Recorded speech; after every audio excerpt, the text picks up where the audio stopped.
In this video, we're gonna have a look on the first budget smartphone from Samsung with a triple camera. This is Variety Stick, and let's find out.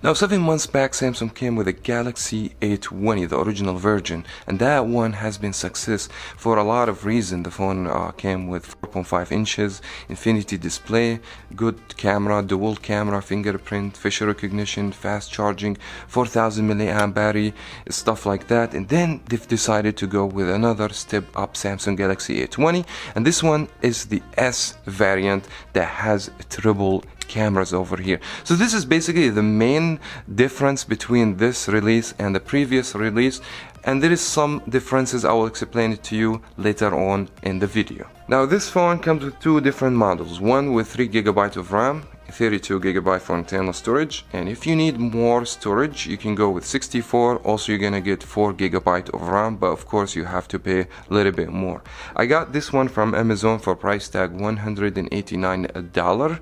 If you guys be interested, also I'll leave the link in description box in case if you want to buy this device. Now quickly, let me give you the specifications. Start with the size screen, 6.5 inches, the original A20 6.4 inches. It's high definition, it's not full high definition. The resolution 720 by 1560 infinity display, 19 by 5 by 9 for the ratio, so this is something similar to the A20. Now for the processor, this processor, by the way, is not Exynos. We have Snapdragon 450 processor. Is not a powerful processor.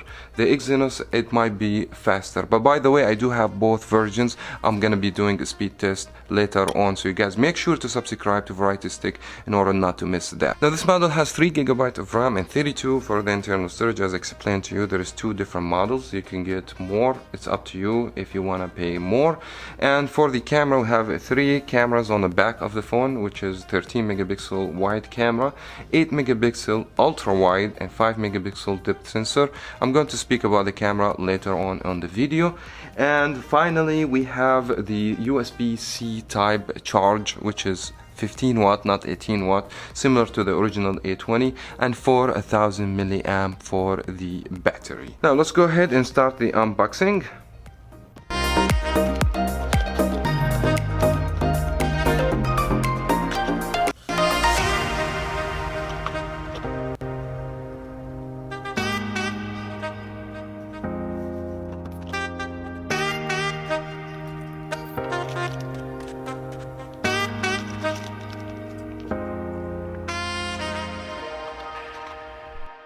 And here's the phone, as you guys can see. So I'll go ahead and just remove. And by the way, I got this red color. The color is so beautiful, and this is actually covered with a plastic, shiny plastic, as you guys can see. The phone looks stunning actually, and here's the triple camera, as you guys can see, fingerprint. Also, the build construction all made out of the plastic, but the phone feels very sleek in the hands, and the phone is very thin, as you guys can see. Here's the volume rocker keys, and we have the power key on this side. Now, as you know, as always guys, we're gonna actually set up the phone, and we're gonna spend some time, and then we're gonna come back with my opinion. Now, after spending a little while with the Samsung Galaxy A20s, the truth is I'm not impressed for many reasons. First of all, the size screen, it's considered a big size screen, 6.5 inches, only high definition, IPS, not Super AMOLED as we have seen in a regular A20. This is a downgrade in my opinion. Now, if you put side to side the Galaxy A20 and the 20s, you guys are gonna be able easily to judge the screen. The screen on the A20, because it's AMOLED, it's way much better. In addition to this, Samsung uses Snapdragon 450 now 2 years old processor that doesn't have the best performance. I would accept this for a phone with a price tag $80-70, not with a phone that cost me $200. Now, if you think that you're going to be able to play heavy games that require a lot of graphics, the Snapdragon 450 has a GPU only 506 Adreno. That's not capable to play games like Fortnite, PUBG, Call of Duty. You're not going to have the best experience. Also, there's another important thing, like in the Galaxy A20 I was complaining about the fingerprint is not the fastest. And look guys, how long it takes that fingerprint just to unlock. I mean, it's not 100% accurate. I would give it like 90% for accuracy, but it is a slow fingerprint reader over here compared to what I have reviewed before. Like if I want to compare this fingerprint to the Redmi 8, for instance, the Redmi 8 is a way much better fingerprint reader, and it's 100% more accurate than the Galaxy A20s. Also, another important thing, I mean, the Galaxy A20 came 7 months back from now and came with Android 9P. And we still have a new release over here, also comes with the same operating system. I'm not sure even if they're gonna push it, updates or not for this particular device, so I'm not sure if Samsung will do this or not, but I will keep you updated if anything happens. But why Samsung, you actually manufacture phone and install the software or the old software? You better have the latest Android, which is Android 10, and that's something annoying me. Now, just to be fair, I kind of like the language design and the color. The red color is so hot, as you guys can see. It looks stunning. As well as the infinity display, it makes the phone look very futuristic device. I mean, the grip is nice, 6.5 inches. I would consider this as a big device, but you don't feel this phone is huge. This is almost a tablet, by the way, guys. I mean, the speaker still located on the bottom with a C-type, 15 watts, which I see because the regular A20 is 15 watt fast charging. Doesn't bother to be 18 watt, but that's not happening. Headphone jack still available, and microphone, and the triple camera. Well, since we're talking about the phone has a triple camera, as I say, 13 megapixel main camera wide, and we have 8 ultra wide, and we have depth sensor, actually 5 megapixels, so 3, and we have 8 megapixel for the selfie camera.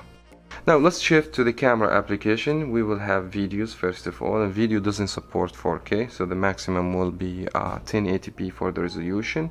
And then you can go to the photo. First you will have the option where you can switch between the ultra wide and the regular wide camera, as you guys can see. So it's a nice option to have in case if you want to take more from the frame, which is something good in my opinion. And then we're gonna have something called live focus, and the live focus is basically the portrait mode, and you will have actually a bar where you can adjust the blurriness, which is the bokeh effect that you can get on the screen. It does work, even that after I have taken the pictures, like I felt these pictures, it doesn't look real, which is I'm gonna show you on the display how they're gonna look like.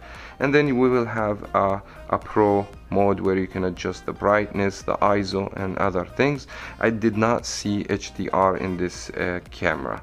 So this camera application is very basic. And finally, the panorama, in case if you want to take panorama pictures. In my opinion, basic camera application, but pictures in general, they're very acceptable. I mean, it does take good pictures. For selfie camera, actually I was able to take good pictures, but the skin tone is just over exaggerated. Like when I took the picture for me, like it's so much filters in my face, and the picture was not looking very natural. That's at least in my opinion. But other than that, works good, especially outside or indoor low light. It didn't have problems. So the camera in general is very good. Now I'll leave you with these samples so that way you guys can judge by yourself.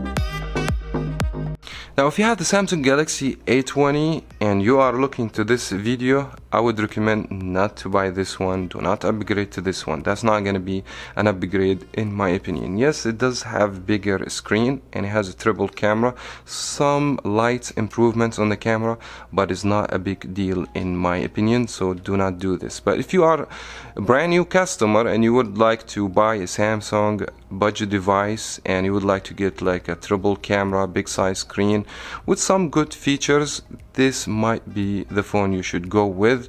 Or you can check some other companies like Xiaomi Redmi 8 is a great device, cheaper with more specifications, more battery, and will be a better option than this device. I will leave this up to you. This is just my opinion and everything's totally up to you. That was very much it for that video. I wish you guys found this video helpful. It did. Give me a thumbs up, subscribe to Variety Stick for more content in the future, and I will talk to you in the next video.